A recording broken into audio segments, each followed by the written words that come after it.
শান্তি ও মানবতার প্রশ্নে বাংলাদেশ অঙ্গীকারবদ্ধ। দায়িত্বের সঙ্গে কৃত্রিম বুদ্ধিমত্তার ব্যবহার পুরো মানব সভ্যতার প্রতি ন্যায় বিচার ও সমতা নিশ্চিত করতে হবে। এই কথাগুলো বলেছেন বাংলাদেশের অন্তর্বর্তী সরকারের পররাষ্ট্র বিষয়ক উপদেষ্টা মোহাম্মদ তৌহিদ হোসেন।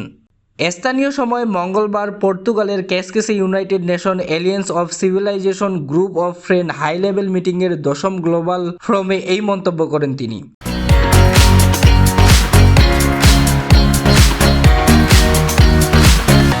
পররাষ্ট্র উপদেষ্টা তার ভাষণে শান্তি ও মানবতার প্রশ্নে বাংলাদেশের অটুট অঙ্গীকার তুলে ধরেন। তিনি নোবেল বিজয়ী প্রফেসর মোহাম্মদ ইউনূসের 3 রোডম্যাপের অধীনে টেকসই উন্নয়ন নিশ্চিত করার উপর জোর দেন। সেই সঙ্গে তিনি দায়িত্বের সঙ্গে কৃত্রিম বুদ্ধিমত্তার ব্যবহার পুরো মানব সভ্যতার প্রতি ন্যায় বিচার ও সমতা নিশ্চিত করার আহ্বান জানিয়েছেন। এছাড়াও গাজায় অব্যাহত গণহত্যার বিষয়টি উল্লেখ করে তিনি আগামী প্রজন্মের জন্য সম্প্রীতি, পারস্পরিক শ্রদ্ধা ও সহযোগিতার ভবিষ্যৎ তৈরির সম্মিলিত প্রচেষ্টার আহ্বান জানান।